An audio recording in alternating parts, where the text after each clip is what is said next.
Yaniv, I love the metaphor of managing time as a budget. Other than Bitcoin, time might be the only actual immutable scarcity in your life, right? You're just trolling me now. Why did you have to mention Bitcoin? I love trolling you on Bitcoin. But money, if you're fortunate in the right circles, right money, you can get money. People, you can get people. But time is the only thing that is actually immutable for a human being. Mhm. It is such a precious, precious resource, and we spend it possibly in the least thoughtful way. This episode of the Startup Podcast is brought to you by Vanta. You might know that sinking feeling. You're about to land a big contract when they ask about compliance. SOC 2, ISO, PCI, Essential 8. You've just snatched defeat from the jaws of victory. Not anymore. Vanta massively accelerates your compliance efforts and allows you to get those life-changing deals back on track. Don't wait until it's panic stations, though. Get started with Vanta today. They're offering 20% off their prices just for TSP listeners. Do yourself a favor, hit pause, go to vanta.com/TSP, that's VANTA.com, to get that 20% off. You're listening to the Startup Podcast. This is an educational episode, in-depth masterclasses about the concepts essential to building, running, and investing in Silicon Valley-style startups. Whether you're a founder, investor, or operator in a startup, you'll gain insights into the principles that power high-growth disruption, the same way Facebook, Google, and Uber do it. The conversation starts now. Hi, I'm Yaniv Bernstein. And I'm Chris Saad. And I'm Henry Shapiro. No matter where you're at in your startup journey, one thing that I can confidently say is that there are more things to do than you have time available to do them. For many founders and other startup folks, the juggle of priorities can be overwhelming and can often lead to burnout. So how do you manage your time as a founder to maximize your effectiveness?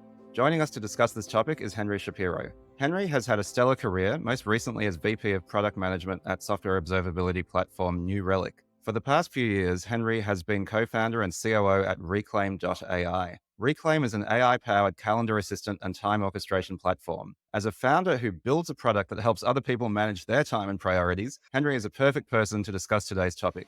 I'm actually an investor in Reclaim, but I also pay full price to use the product because I think it's worth every cent. Henry, welcome to the Startup Podcast. Yeah, thanks for having me. I'm stoked to be here. So let's bust right in. Why is managing your time as a founder so damn hard? Well, I'll say it this way. When I was a product manager, which I was for a good part of my life before starting Reclaim, I really thought of myself as having sort of a founder's schedule, or I thought of that role as kind of being akin to being a founder inside of a company.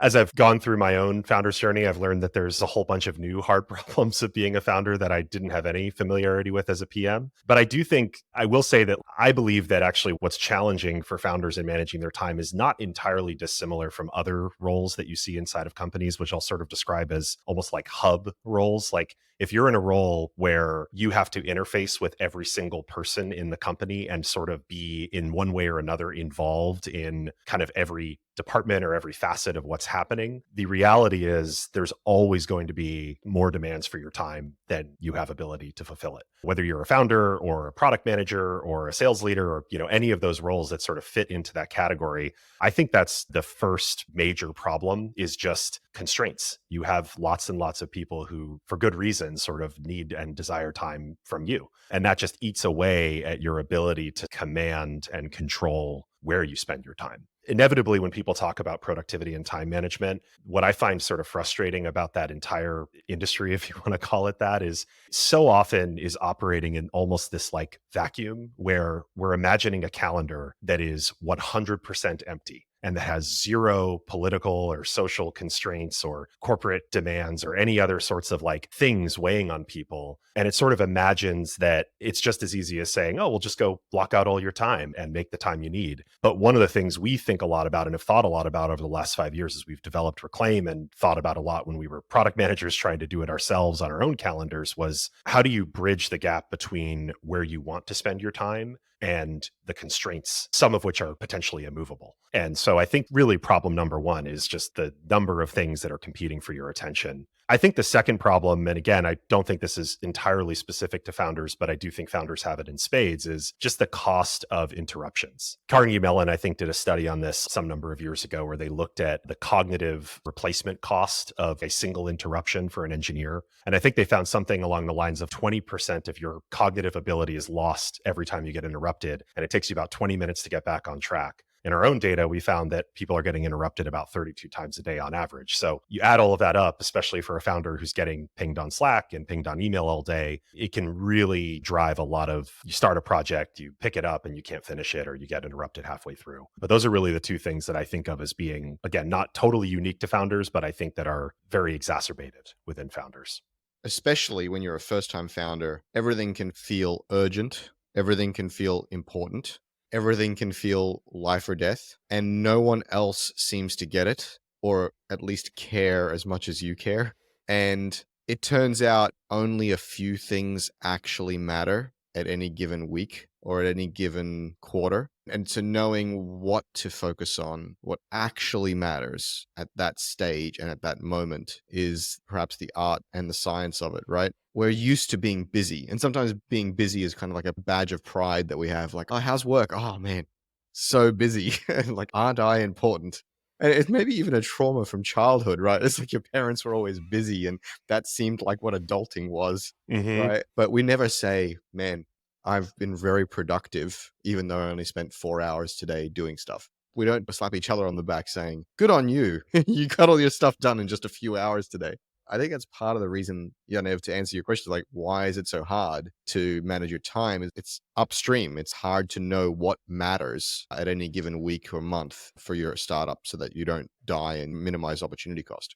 It's funny listening to both of you talk. One thing that occurs to me is that as founders, and again, this goes beyond just founders, but we don't treat our time with all that much respect. And in particular, we don't treat it as a valuable and finite resource that needs to be spent carefully. So I think a lot of founders are very comfortable with the idea of prioritizing what their company does, and certainly with budgeting their capital and making sure the burn rate is okay and they're spending all their money appropriately and so on. But when it comes to their own calendar, to their own life force, it's like, oh, yes, I'm just going to take everything on. I'm not going to optimize how I spend my time. I'm not going to optimize what I spend my time on. I'm just going to try to cram it all in and hope for the best. And, the best never really happens. I actually worked with a guy back at Google who came up with what he called the infinite work hypothesis, which is basically no matter how much you work through your to-do list, you will never get to the bottom of it. And so I think having an idea that you have a set of things on your to-do list that they're not linked to time, that they're just there to be done, and that you will work until it's done, that means you will never stop working. And that leads to burnout. I'd love to talk about that link between your schedule, your calendar, and your actual priorities and how you spend your time.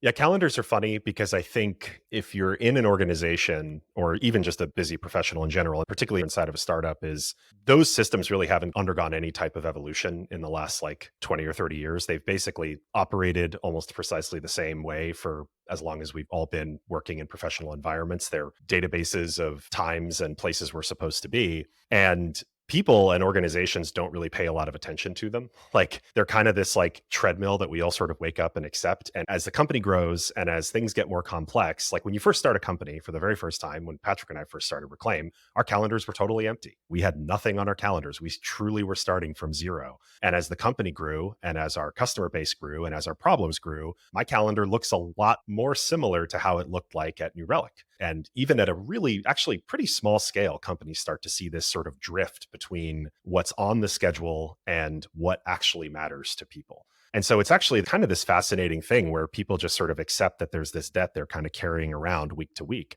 But in theory, our belief is that your calendar should be a almost near perfect reflection. Ideal world, it should be a near perfect reflection of what your priorities are. I think this is where a lot of people fall into a trap because there's been so much sort of anti-meeting, pro-focus time, maker manager schedule discussion that's kind of ignores, I think, an uncomfortable truth about focus time in meetings, which is that there are bad meetings. Certainly. There are also good meetings. There are meetings that actually like help people to coordinate their work and collaborate.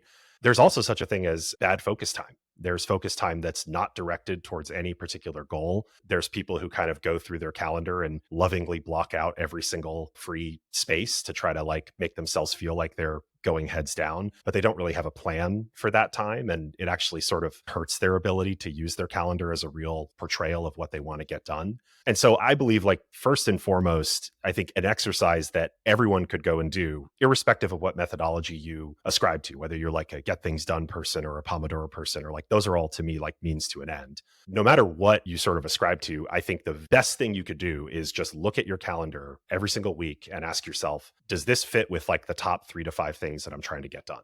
And literally, like, go through that process, like go through all of your events and try to ask yourself without squinting, do all of these things actually map to the things that I believe are important to my role and to my team and to what I believe is going to move the business forward or move my life forward or whatever it is you're trying to optimize. I think more often than not, when people go through that exercise, they pretty quickly realize that there's a huge disconnect between what's on their schedule, which is where they're actually going to end up spending their time, at least during their working hours, and what's actually important to them, which is probably, if they're a real scrappy person, going to get done in the nights and weekends, which, again, to your point, is essentially how a lot of burnout happens. I think for me, it's all about leverage and it's all about priorities, right? So what do you care about and where can you spend your time for maximum leverage or impact on that thing you care about? Is it working on the thing? Is it working with the very best vendor to make that thing happen? Is it bringing a cross-functional team together to align them on that thing? And I agree with you, Henry, this whole narrative, this trend, this meme of meetings equals bad,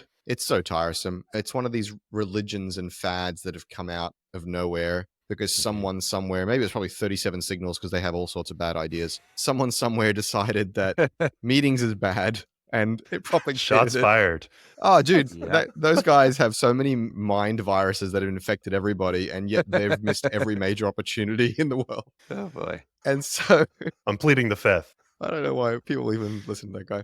Speaks with conviction. Yeah, that's right. He speaks with conviction. But like we talk about cross-functional teams, right? It takes a village to create a product or drive a mission. Well, guess what? Those cross-functional teams have different perspectives and different skills, and they need to be aligned. And you need to have at least one cross-functional meeting with them a week to figure out where the hell they are, and at least a few as the product manager to make sure that they're all getting the thing done in unison. Also, it comes down to work style, right? Some people's primary tool is their voice, or their primary way of thinking is verbal, brainstorming and ideation. Some people hate that. They're introverts and what have you, and that's fine. They'll use a different tool. But it really is about the right tool for the right job and the right person. But yeah, in terms of arranging your calendar, I couldn't agree with you more, which is just think about your priorities right now for this week, this quarter. Do the events on your calendar align with those priorities? And are those meetings the highest leverage meetings you can be having about those priorities? And if you're down in the minutia and you're a founder fortunate enough to have a bit of capital and a bit of a team, maybe you need a better team so that you can have a bit more leverage in your day.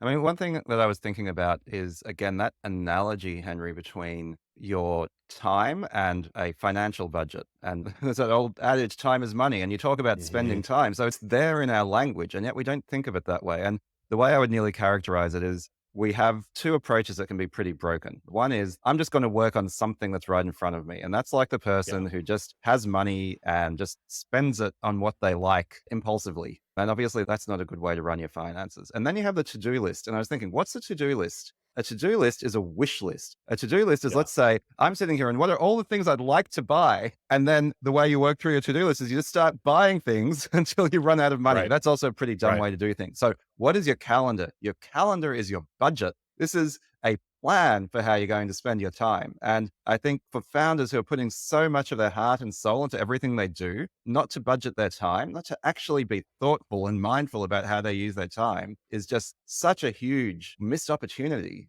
Definitely. And I think the other thing, I mean, just like any good budget, you need to have a little bit of wiggle room in it. I mean, that's the other challenge with this process of, we used to go through this. I mean, this was how we basically started Reclaim, was Sunday night, Patrick and I would get together. We were working together as PMs and we would go through our calendars Sunday night and say, let's go lovingly curate the perfect work week. Like, we're going to say no to this thing and move this thing around. And on Monday morning, it felt so good. And we had teams that were global, in Europe and Australia and elsewhere. And so by the time literally Monday at 6 a.m., I had 10 pings in my Slack that were like, hey, your calendar looks really full. Can I get some time? Hey, I need you to talk to customer XYZ. Can I get 30 minutes to hop on your calendar? And obviously, we have to be good stewards of our time. But if the CEO pinged me and said, I need to talk to you about this project you're working on, let's get some time today, I'm probably not going to say no. I'm probably going to say, yep, that sounds really important. Let's go have a conversation. Again, back to that point of constraints. You're constrained by the literal number of hours in the day on your calendar. You're constrained by your ability and energy to service everything that's in your to-do list, on your calendar, et cetera, in addition to maintaining your life, which is an important thing.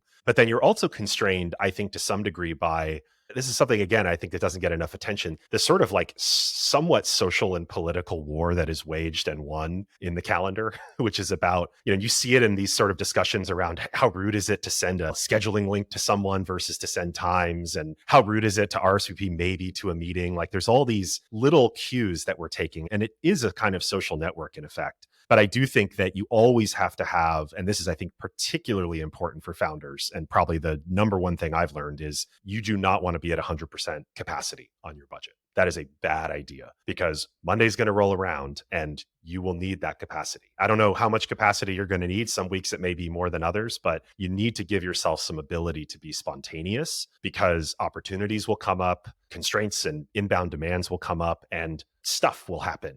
Urgent things will happen, emergencies will happen, and you do need to be able to sort of budget for those things without feeling like, oh crap, my whole week just got torn to shreds. Yeah, no, I love the metaphor of managing time as a budget. Other than Bitcoin, time might be the only actual immutable scarcity in your life, right? You're just trolling me now. Why did you have to mention Bitcoin? I love trolling you on Bitcoin. But money, if you're fortunate in the right circles, right, money, you can get money. People, you can get people. But time is the only thing that is actually immutable for a human being. Mm-hmm. By the way, complete aside, there's this fantastic movie called In Time, which is a wonderful metaphor about poverty and about scarcity and using time as this unit of measurement. It's really wonderful movie. Go check it out. But it is such a precious, precious resource, and we spend it possibly in the least thoughtful way. I just want to make a quick point, though, about what you said, Henry, which is, yes, there are some things, political things and urgent things. This is your unexpected expenditures, and you just have to account for them.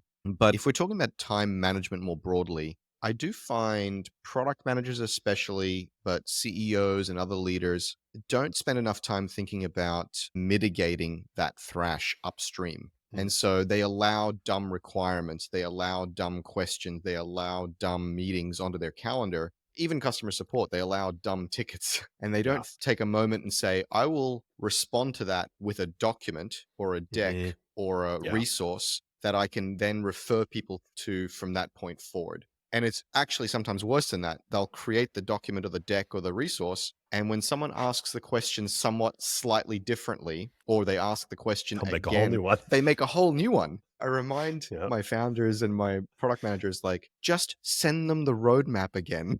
Just like, not out of spite, not out of arrogance, out of reminding their visual memory of like, oh, that's right. They've already sent that to me and I can refer to that in the future.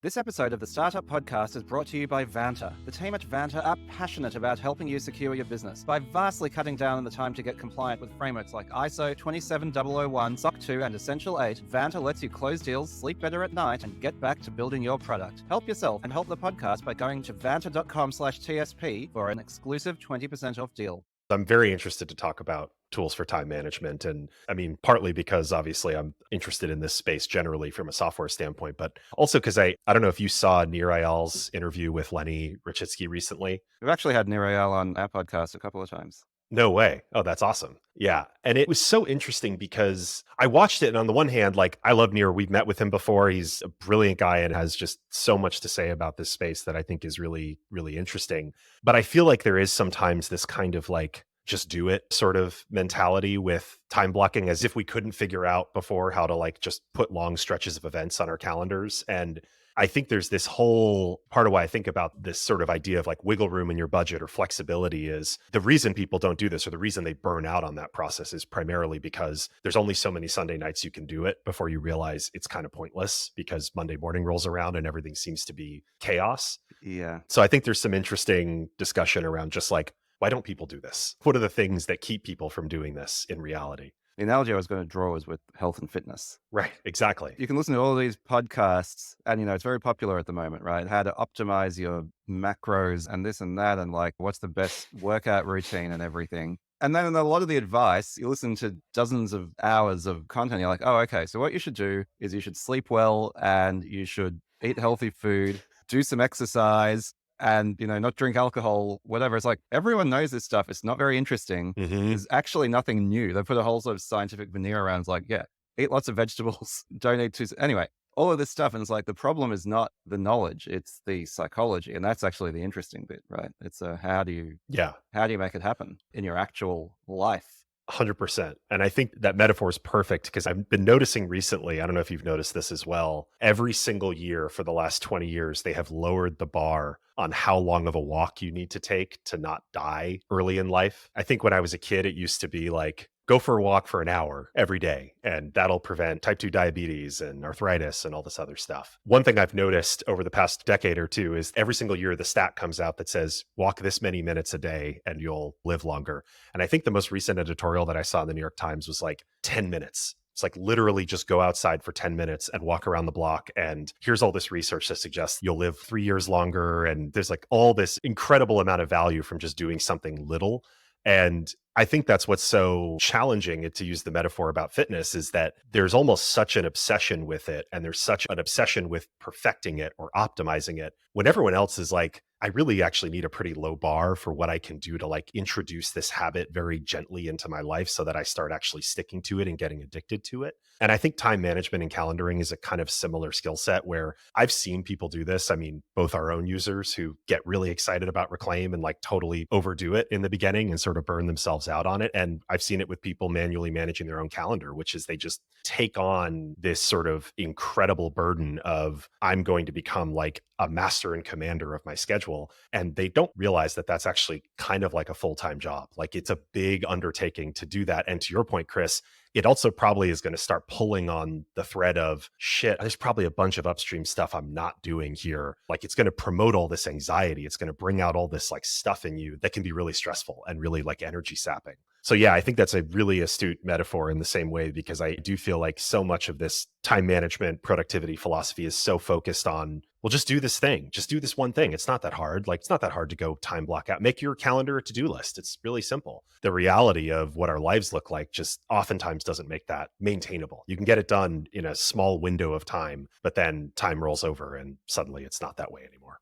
I feel we've hit on something interesting here. Like we've used two metaphors so far, right? If I think about it, both personal finances and fitness are these huge industries of telling you over and over again these simple things. With finance, it's like save more than you spend money on things that you love and invest the rest. The problem is not the knowledge. And in fact, I'm looking at our run sheet and I was going to say, what does the science have to say about the best way to manage and prioritize your time? And I'm happy to go there if you like, Henry, but I'm nearly like, well, we kind of know, right? And you've said some of it already, like eliminate distractions, work on the things that matter, be ruthless with your time, that sort of thing. But really the question is, how do we actually in our real lives make that happen in a way that isn't hyper optimizing and that is actually sustainable over a long period? Because again, like with fitness and finance, the real dividend comes from maintaining this over years or decades, rather than just having a sprint of like, my calendar's perfect for a week and then next week is a pile of crap again. What's interesting, Yaniv, is fitness and finance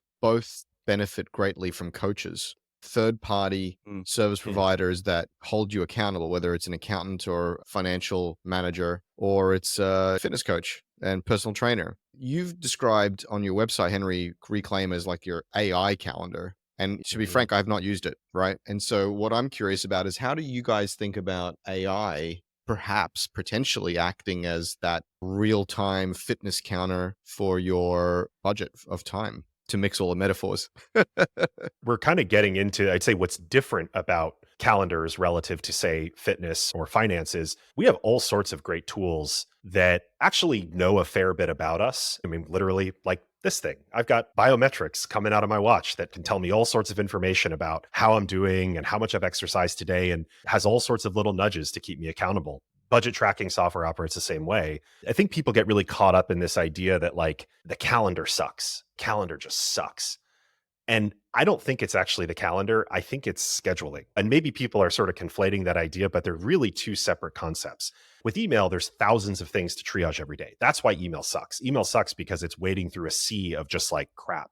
Calendar events, you're talking about, even for a really busy person, maybe 60 things to triage, like maybe in your whole week. So it's not the volume of data that's challenging. It's not the volume of information. It's that when we go to schedule, we're not trying to solve a math problem. Like when we go to figure out how we should build our little calendar Tetris machine to kind of give ourselves the right week, it's not a math problem or a bin packing problem. It's a negotiation problem. We're negotiating with ourselves. We're saying, what can I trade off that I care about to make room for this other thing? Or should I make this trade off? And similarly, when we're trying to schedule meetings, especially among 2 or more, or even 3 or more busy people, we're all making trade offs. Like all that work doesn't happen in the calendar. It happens in like email and Slack and elsewhere, where I'm pinging people and saying, hey, we really need to get together. All of our calendars are bonkers. I can trade this thing off. Can you make this trade off? And what we're doing in all those little moments is we are making decisions about our priorities. We're saying, hey, not this, this. That to me is really the promise of where I think this whole space is going. And AI to me is an incredible interface to interact with that type of service. And it's also a great way for software to interpret and understand what's on the calendar. But at the end of the day, what we really need to make this type of like time blocking or get things done or Pomodoro method, whatever methodology you ascribe to, I really think this is genuinely a problem where the tools we have just suck. They don't know what matters to us. They can't take action on our behalf. And so all the real work that happens is happening sort of outside of the calendar in all that sort of downstream and upstream negotiation for our time. So certainly there's a world that I could imagine where you wake up in the morning, in the background, your calendar has been feeding all of your events into a large language model. You've maybe given it a bit of input, maybe last week, maybe there's some set of running instructions that you've described to it. And you've said, these are the 3 to 5 things that are really important. Don't touch this. This is actually like, I know it's not in my priority list, but like, I kind of need to spend time with Dan. Dan's been, bumming lately and he needs a pep talk or something like that. And you wake up in the morning and your plan is already set for you. And that Monday morning moment where you say, oh shit, there's actually now a ton more demands for my time. I've gone in and said, hey, I actually need to make a change here. And so take everything you know about me, take everything you know about my calendar and take some action. I don't think that's going to happen from LLMs alone. LLMs are good at a lot of things. They're actually tremendously terrible at math and scheduling. But I think the incorporation of LLM is what's going to allow us the really amazing, like pretty seamless power to very quickly interpret, is this calendar event a P1? Is it a P2? Is it a P3? And get to that level of nuance that we need. I've had both the combined fortune and misfortune of bouncing back and forth between having access to an executive assistant in my career and having to manage my own calendar. And I think that's one of the points at which I got interested in Reclaim, because I think a really good executive assistant does exactly what you're describing, which is they're not just someone who does things for you. They're a companion and a sparring partner and someone who keeps you accountable to making sure your time is spent on the things that you say that matter. And, I think you got on the AI bandwagon early in the sense of, you've called yourself Reclaim.ai for the last 4.5 years. And when the product first launched, I'm sure you won't mind me saying there was zero AI in it. But I think the point is it's more, you've had that constant vision, I think. Tell me if I'm wrong, which is that you are working towards having this sort of intelligent executive assistant companion that helps you make the most of your time. Definitely. I think the calendar is the wedge in the world for the personal assistant problem.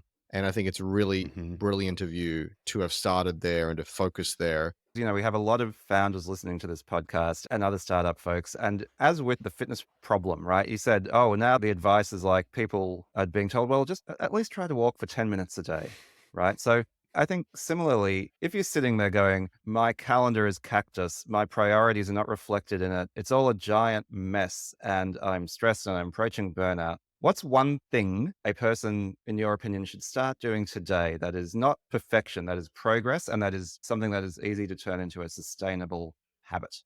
Make a routine, and use the word habit. So I'll just say, make a habit on your calendar. You can do it for free with Reclaim, or you can just do it manually as a recurring event if you want to do it that way. But make a habit for all of the, what we'll call sort of shallow work that you have to get done. Literally give yourself a bookend, beginning of the day and end of day, for basically catch-up work. I think literally just taking the step of saying there's a space in the day every morning and every afternoon where I go through my inbox, I go through Slack, I spend my time catching up on notifications, and then my day begins, and then my day ends when I do it again, gives you a sort of an initial structure and an initial rhythm to your day. And it starts to introduce this idea that you should find a bucket of time to take all the stuff that we all know is kind of maybe urgent seeming, but probably not the highest leverage activity that we do every day, which is respond to notifications, and put those things literally into a bin.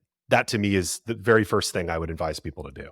That makes sense. Just to sort of dig in on that a little bit, you mentioned just then the notifications, and we talked about distractions. One of the things that tends to happen is even if you've got this allotted time to deal with them, it's like, oh, okay, then I get a Slack message or something, or someone walks up to my desk if I'm in person. So what's your advice, I guess, alongside having this block of time for minimizing that context switching cost and also that, I guess, unfunded mandate, right? Because it's eating into your time budget for something else you said you were going to do. How do you reduce that in a way that isn't a massively heavy lift? I mean, Apple gives you actually tremendously good tools for this. I don't know how many folks have spent, or if you've spent time playing with the focus mode and personal and work hours in iOS. There's all sorts of places we get notified. I mean, we've got an integration with Slack, for example, that sets your Slack status to do not disturb during certain hours or for certain types of events. And that's certainly one venue. I use that. But then also, I basically make my iOS screen a more or less blank canvas during my work hours. There's nothing on there. I pretty much mute every notification except my co-founder. That's pretty much the method I've been using for a long time. Now, when it comes to Slack, I actually leave myself fairly open because my perspective is I have to be somewhat disciplined about deciding when I'm going to respond to something. But honestly, I think the biggest win for me was just setting up this sort of boundary in the day around this is what my phone looks like when I'm at work, and this is what my phone looks like when I'm not at work. And my phone when I'm not at work is like everything I want, all my other apps and everything else that I want to spend time on and everything else that I care about in my life.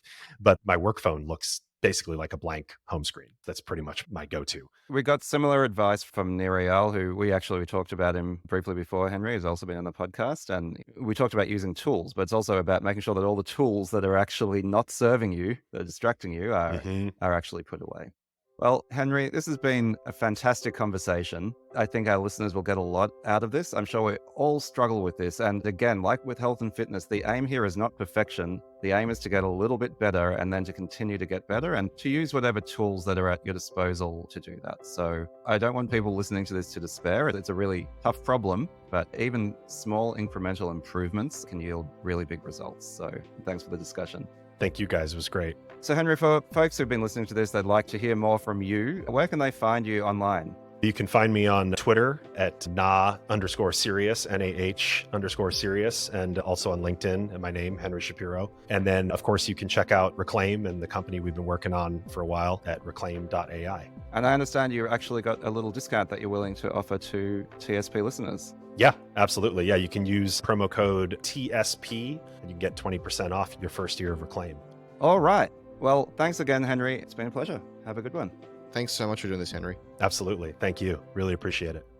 This episode of the Startup Podcast was brought to you by Vanta. Vanta helps businesses get and stay compliant by automating up to 90% of the work for the most in-demand compliance frameworks. With over 200 integrations, you can easily monitor and secure the tools your business relies on. Head to vanta.com/TSP for 20% off their incredible offering and start unlocking extra revenue today.